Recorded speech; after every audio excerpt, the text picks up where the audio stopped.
আসসালামু আলাইকুম। কাছে দূরে দেশ ও প্রবাসে যে যেখান থেকে বসে এই মুহূর্তে আমার ভিডিওটি দেখছেন, আশা করছি সবাই খুব ভালো আছেন। আমিও আল্লাহর রহমতে ভালো আছি। বরাবরের মতো আমার লাইফের আরও একটি ডেইলি লাইফস্টাইল ভিডিও নিয়ে হাজির হয়ে গেলাম। আশা করছি ভিডিওটি শুরু থেকে শেষ পর্যন্ত দেখবেন, আপনাদের কাছে ভালো লাগবে। আর ভালো লাগলে আমার চ্যানেলটি সাবস্ক্রাইব করে আমার পাশেই থাকবেন। আজকের ভিডিওটি আমি অনেক সকালবেলা শুরু করেছি। সকালবেলা বাইরে বের হয়েছিলাম হাঁটার জন্য। তো এখান থেকে ভিডিওটা শুরু করেছি। অনেক দিন ধরে সকালবেলা নিয়মিত হাঁটতে পারি না, বৃষ্টি থাকে। আবার রাতের বেলাও হাঁটা হয় না বৃষ্টির কারণে। তো আজকে বের হয়েছি একটু হাঁটতে। হাঁটলে না শরীরটা হালকা লাগে আর সুস্থ লাগে, সেজন্য হাঁটতেই হয়। আমি প্রায় সময় চেষ্টা করি হাঁটার জন্য। তো আজকে হাঁটতে বের হয়ে দেখলাম অনেক সকালবেলায় বের হয়েছি, তেমন একটা মানুষজনও নেই। বৃষ্টির জন্য রাস্তাঘাটে একটু কাদাও আছে, আবার পানিপুনিও আছে। তো যাই হোক, এখন হাঁটতে বের হয়েছি, হেঁটে যেয়ে বাসায় যেয়ে নাস্তা বানাবো। নাস্তা খাওয়ার জন্য আমি বাসায় যেয়ে কয়েকটা রুটি বা পরোটা বানিয়ে নিব, আর গতকালকে তরকারি আছে সেটা গরম করে নিব। আর ভাজি বানানোর জন্য ভাজি, বরবটি আর আলু মিক্স করে আমি রাতের বেলায় রেডি করে রেখেছিলাম, তো সেটা ভেজে নিব। আপনাদের কাছে ছোট্ট একটা রিকোয়েস্ট, যারা আমার চ্যানেলটি নিয়মিত দেখছেন বা আজকেই নতুন দেখছেন, কোনো কারণে হয়তো সাবস্ক্রাইব করা হয় নাই, চাইলে কিন্তু সাবস্ক্রাইব করে আমার পাশে থাকতে পারেন বা আমার বন্ধু হয়ে যেতে পারেন। আমি যখন কোনো নতুন ভিডিও আপলোড করব, তখন নোটিফিকেশনটা চলে যাবে আপনার কাছে, আর যখন মন চায় তখন দেখে নিতে পারবেন ভিডিওটা।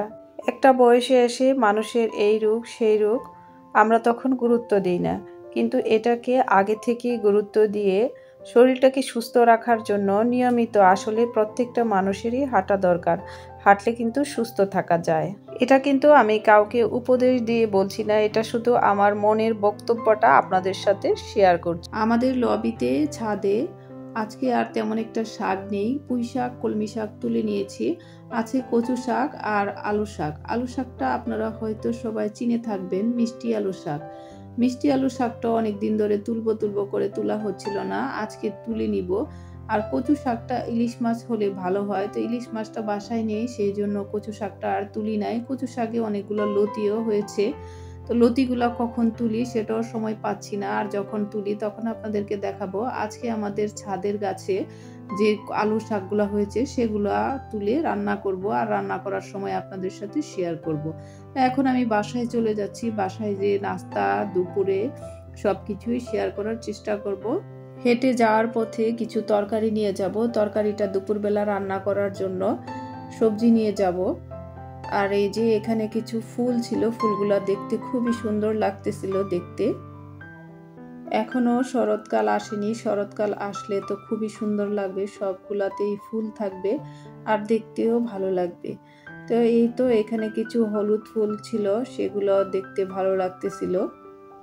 আমি তো বাসায় চলে আসছি, বাসায় এসে আলু শাক তুলে নিলাম। আলু শাকগুলো এখন কেটে ধুয়ে পরিষ্কার করে নিব, তারপর দুপুরবেলার জন্য রান্না করব।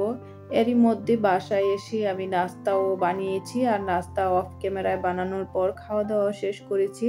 তো আসার সময় আমি লাউ নিয়ে আসছিলাম, হেঁটে আসার সময় লাউটা দেখি মনে হলো কচি আছে, সেই জন্য লাউটা নিয়ে আসছি।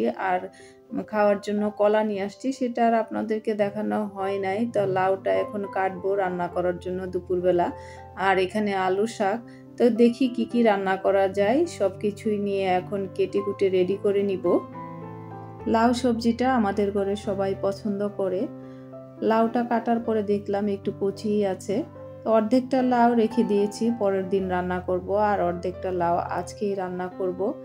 লাউটা যদি চিংড়ি মাছ দিয়ে রান্না করি, আমাদের ঘরে তো সবাই খুবই পছন্দ করে খায়। তো আজকে চিংড়ি মাছ দিব না, এমনি রান্না করব।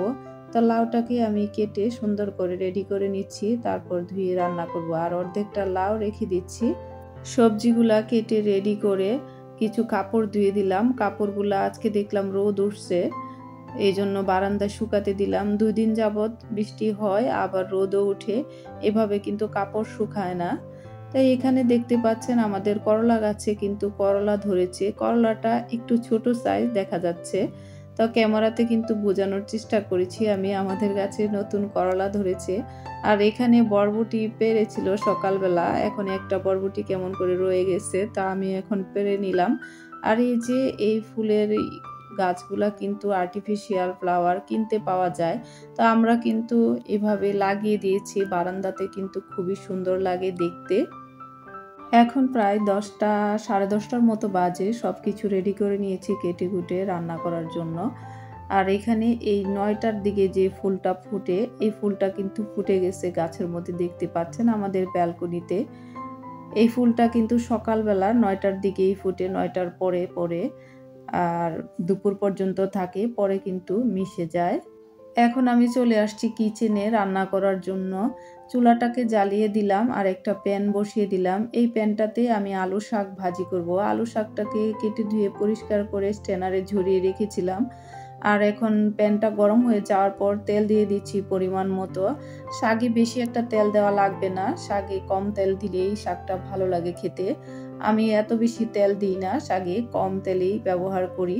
তা এখন পেঁয়াজ আর রসুন কুচি করে রেখেছিলাম আর কাঁচামরিচ, এখন দিয়ে দিচ্ছি রসুনটা, তারপরে দিব পেঁয়াজ কুচি। রসুন কুচি আর পেঁয়াজ কুচি একটু ভেজে নিব। আর এখানে দিব হলুদ আর দিব স্বাদ মতো লবণ। আলু শাকটা কিন্তু চিংড়ি মাছ দিলেই কিন্তু ভালো লাগে। গুঁড়া চিংড়িটা যেটা আছে সেই চিংড়িটা যদি দেওয়া যায় আলু শাকে, তাহলে কিন্তু খেতে খুবই ভালো লাগে। আমরা ছোটবেলা আলু শাক অনেক বেশি মজা করে খেতাম। এখন কিন্তু বাচ্চারা আলু শাক আর যে কোনো শাক কিন্তু ওরা না চিনলে খেতে চায় না। পেঁয়াজ আর রসুন ভাজার পর আমি সামান্য পরিমাণ হলুদ দিয়েছি আর এখন স্বাদ মতো লবণ দিয়ে দিলাম। শাকের লবণটা কিন্তু বুঝে দিতে হবে, শাকটা অল্প সেখানে বুঝেই লবণ দিতে হবে। এখন মশলাটার সাথে পেঁয়াজ রসুনটাকে একটু কষিয়ে নিচ্ছি, তারপর শাকগুলাকে দিয়ে দিব প্যানের মধ্যে। এই আলু শাকটা যদি চিংড়ি মাছ দিয়ে ভাজি করতাম, তাহলে আমি 1 প্লেট ভাত নিমিষে শেষ করে ফেলতাম এই আলু শাক দিয়ে। আলু শাক কিন্তু খুবই পছন্দের একটা শাক। এখানে আমি গরুর মাংস ভিজিয়ে নিলাম রান্না করার জন্য। দুপুরবেলা গরুর মাংস রান্না করব আর লাউ দেখেছেন, লাউটা রান্না করব। গরুর মাথার মাংসটা রান্না করব আর লাউটা রান্না করব।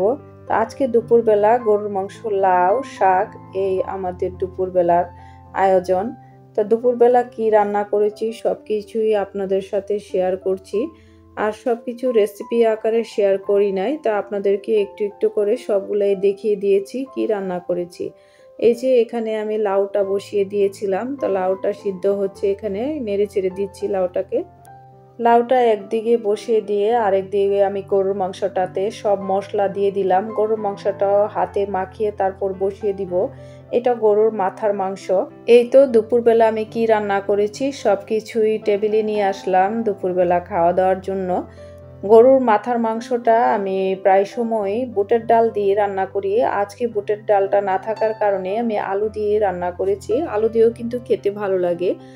তাই এরই মধ্যে আমি গোসল নামাজ শেষ করে দুপুরবেলা লাঞ্চ করার জন্য চলে আসছি। আর সব কিছু রেসিপি আকারে শেয়ার করলে দেখা গেছে ভিডিওটা অনেক বেশি বড় হয়ে যায়, সেই জন্য আর আপনাদের সাথে শেয়ার করতে পারি নাই। তো আজকের ভিডিওটি কেমন লেগেছে অবশ্যই কিন্তু কমেন্টের মাধ্যমে মতামত জানাবেন। আজকে এখানেই বিদায় নিয়ে নিচ্ছি। ভিডিওটি ভালো লাগলে অবশ্যই চ্যানেলটিকে সাবস্ক্রাইব করবেন, লাইক কমেন্ট শেয়ার দিয়ে পাশেই থাকবেন। আল্লাহ হাফেজ।